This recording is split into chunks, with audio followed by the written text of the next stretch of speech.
নমস্কার, বাংলা কাহিনী কথায় আমি প্রীতি।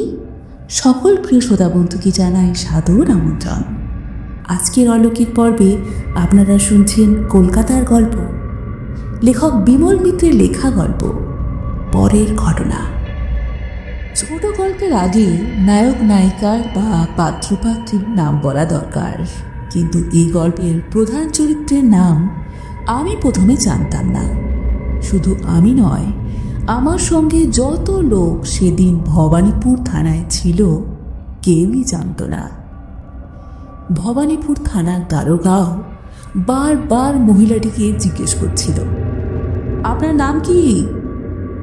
মহিলাটি কিছুই উত্তর দেননি, চুপ করেছিলেন শুধু। বলুন, আপনার নাম কি? আপনি কোথায় থাকেন? আপনার স্বামীর নাম কি? কোনো কথারই উত্তর সেদিন দেননি মহিলাটি।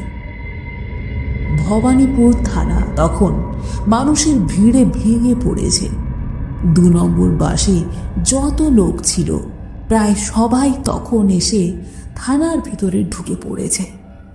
যারা ভেতরে ঢুকতে পারেনি তারা বাইরে থেকে উঁকি মারবার চেষ্টা করছে। পুলিশ কনস্টেবলরা অনেক চেষ্টা করেও কিচ্ছু করতে পারছে না। আর এখানে কি হয়েছে মশাই? উত্তেজনার খোরাক চায় সকলের।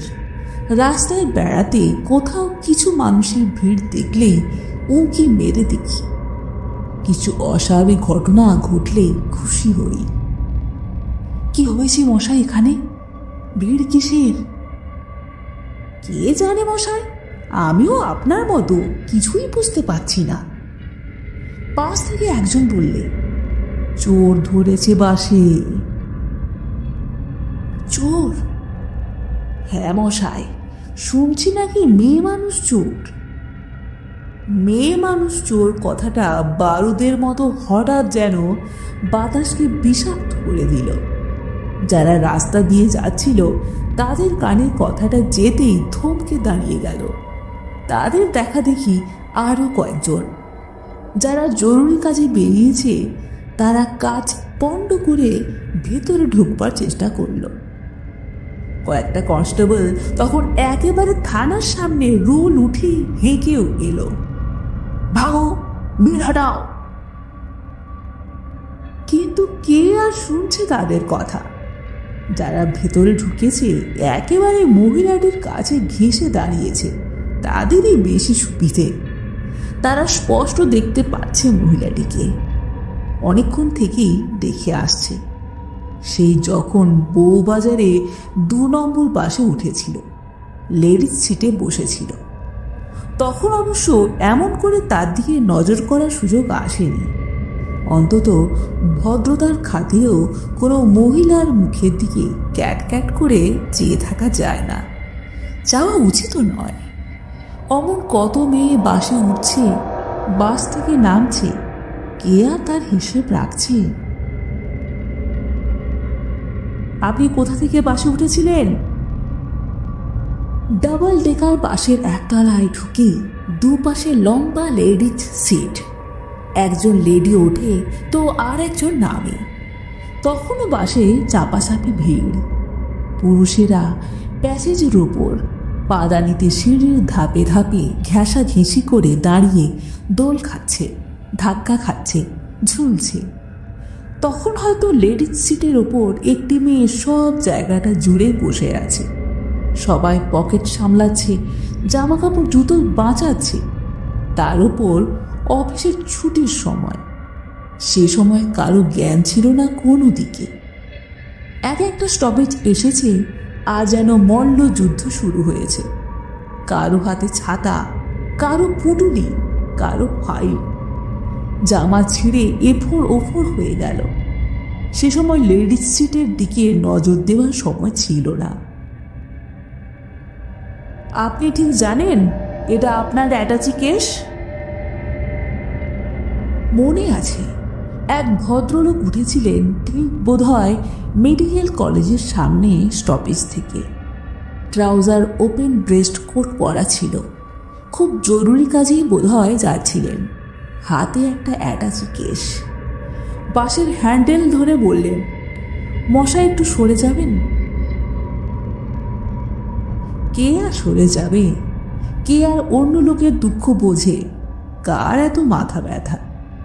কিন্তু তারই মধ্যে ভদ্রলোক এক হাতে অ্যাটাচি কেস আর এক হাতে হ্যান্ডেলটা ধরে একটা পা পাদানিতে রাখবার ব্যবস্থা করেছিলেন কোনো মতে। তারপর ঝুলতে ঝুলতে চলতে গিয়ে হাতটা একটু ব্যথা হয়ে গিয়েছিল বোধহয়।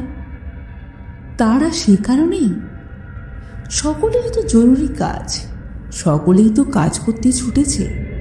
কেউ বাড়ি যাবে, কেউ আত্মীয়ের সঙ্গে দেখা করতে যাবে, কেউ হাসপাতালে যাবে। নানান ঝঞ্ঝাটে সবাই চলছে, কাউকে দোষ দেওয়া যায় না। তবু মনে আছে ভদ্রলোক শেষ পর্যন্ত পাদানি পেরিয়ে প্যাসেজ থেকে একেবারে ভেতরে ঢুকে পড়েছিলেন। তারপর একটা লেডিজ সিট খালি দেখে হাতের বোঝাটা খালি করবার জন্যে অ্যাটাচি কেসটা সেখানে এক কোণে রেখে দিয়েছিলেন। এই ঘটনা কেউ দেখেছে, অনেকে দেখেও নি। আজকের দিনে কারোর এমন সময় নেই যে সব দিকে চোখ মেলে সব কিছু দেখবে। আর তাছাড়া বাসের মধ্যে কেউ কাউকে চেনে না, কে কার পাশে বসলো তা দেখবার সময়ও নেই।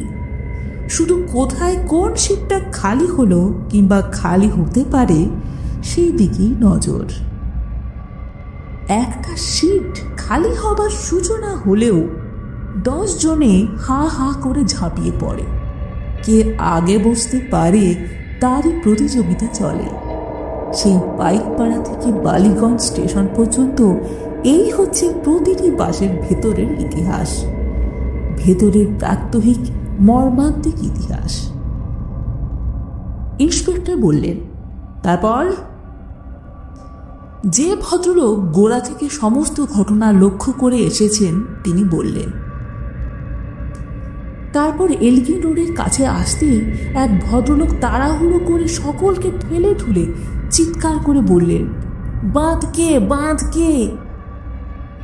বাস তখন ভালো করে বাঁধেওনি। ভদ্রলোক বাস থেকে লাফিয়ে নেমে পড়লেন। আর ভালো করে থামবার আগেই কন্ডাক্টর আবার বেল বাজিয়ে দিয়েছে। আর সামনে ট্রাফিক সিগন্যাল, ল্যাম্প গ্রিন ছিল। ড্রাইভারও স্টার্ট দিয়ে দিয়েছে। তারপর তখন আমার খেয়াল হলো ভদ্রলোক তো অ্যাটাচি কেসটা ফেলে গেলেন। এই ট্রাউজার আর ওপেন ব্রেস্ট কোট পরা ভদ্রলোকই তো মেডিকেল কলেজের সামনে থেকে অ্যাটাচি কেসটা নিয়ে উঠেছিলেন। অতি কষ্টে হ্যান্ডেল ধরে ঝুলতে ঝুলতে শেষকালে ভেতরে ঢুকে ওই খালি লেডিস সিটটার উপর অ্যাটাচি কেসটা রেখেছিলেন। কথাটা কন্ডাক্টরকে বলতেই সেও ঘন্টা দিলে। সবাই মুখ বাড়িয়ে চিৎকার করে উঠল, ও মশাই, আপনার অ্যাটাচি কেস ফেলে গেলেন? ও মশাই, শুনছেন? ভদ্রলোক তখন কোথায়, রাস্তায় নেমে কোন দিকে গেছেন তার আর পাত্তা নেই। আর বাসটাও তখন পুরো স্পিডে এগিয়ে চলেছে। সবাই মিলে আলোচনা করা হলো ওটাকে বাসের ডিপোতে গিয়ে জমা দেওয়া ভালো। যদি বাড়ি গিয়ে মনে পড়ে তাহলেও একবার খবর নিতে পারেন বাস অফিসে। কন্ডাক্টর ওটা ডিপোতে জমা দিয়ে দেবেন।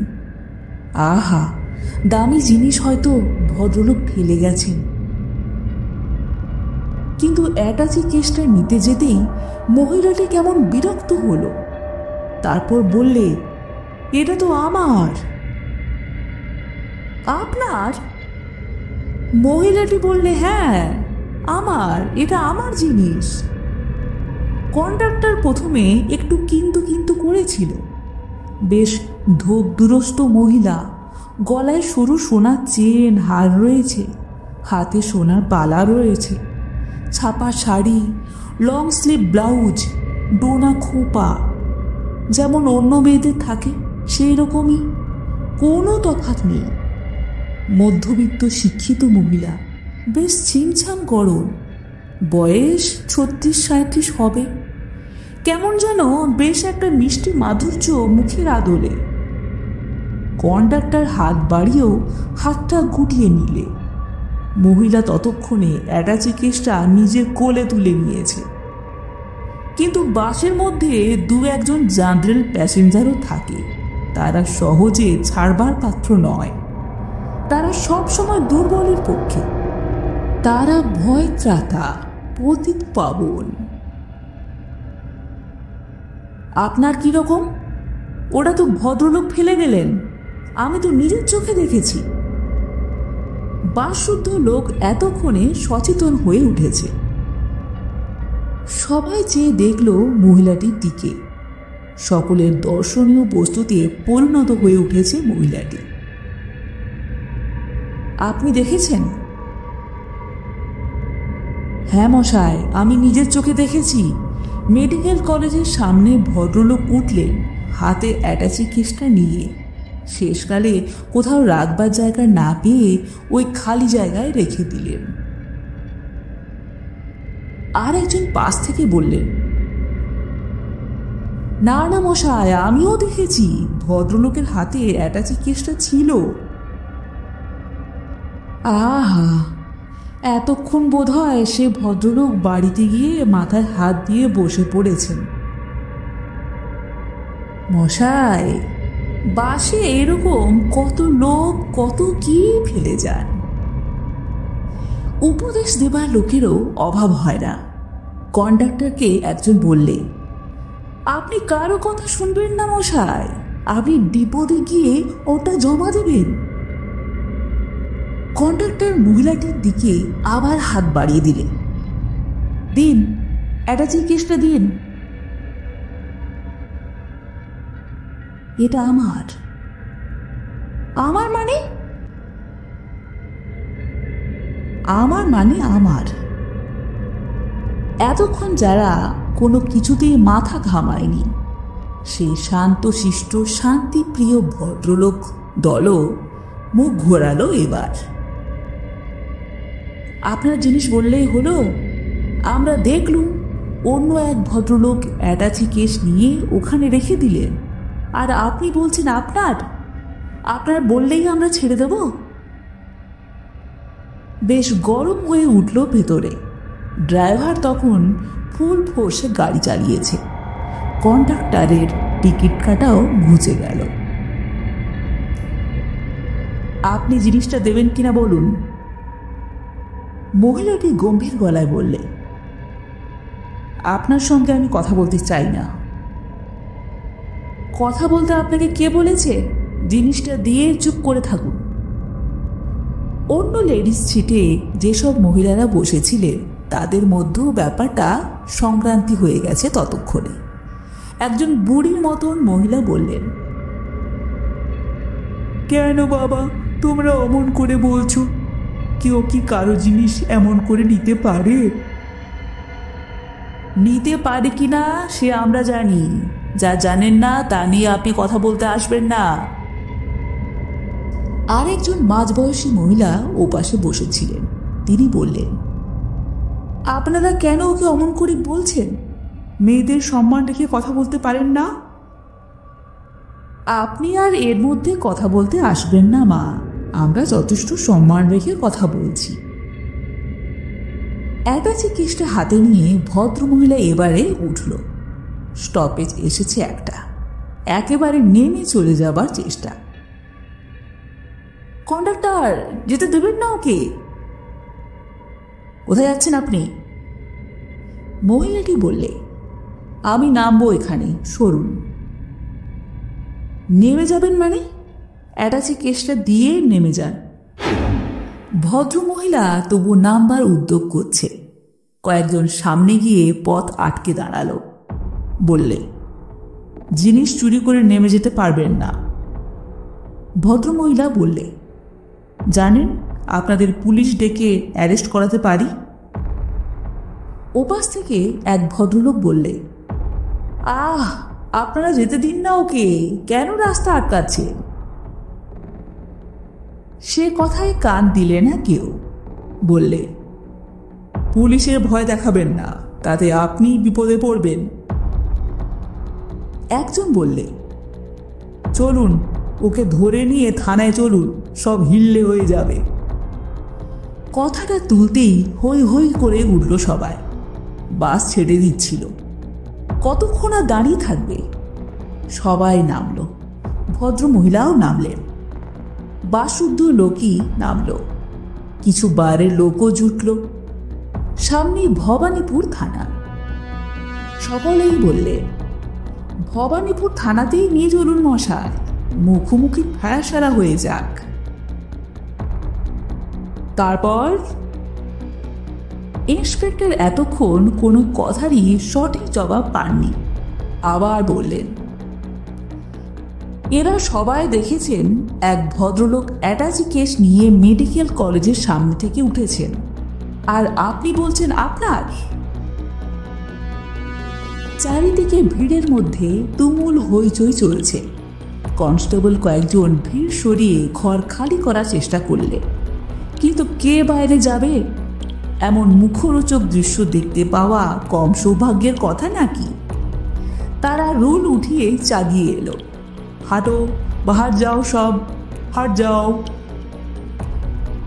কথার জবাব দিন, চুপ করে আছেন কেন?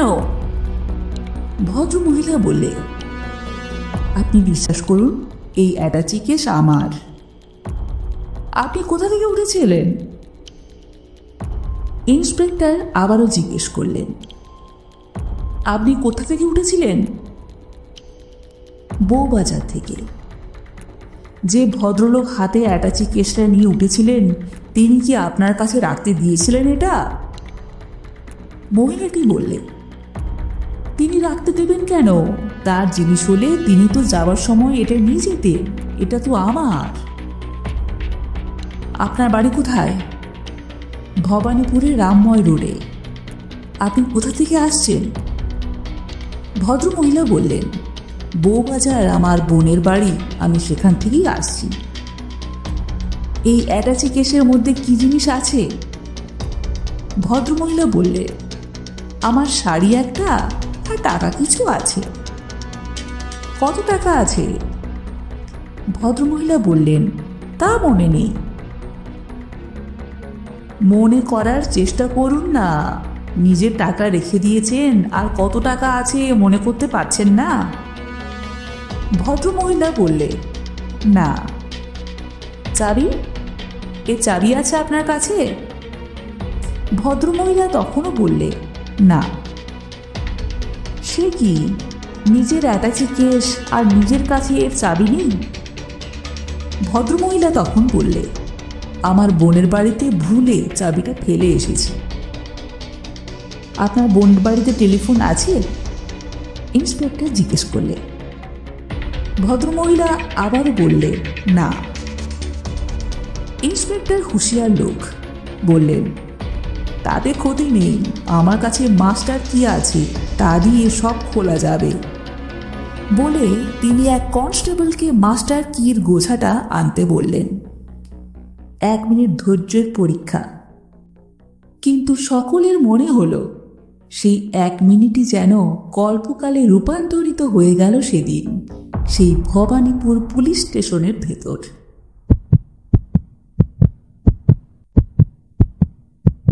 আর অ্যাটাচি কেসটা খোলবার সঙ্গে সঙ্গে 20 শতাব্দীর সমস্ত পাপ, সমস্ত লজ্জা, সমস্ত কলঙ্ক যেন এক চাবির মোচড়ে হাঁ করে উঠল। আশেপাশে ভিড়ের মানুষ তখন উল্লাসে উদ্দাম হয়ে উঠেছে। ভদ্রমহিলা আর থাকতে পারলেন না, যেন ভেঙে পড়ল।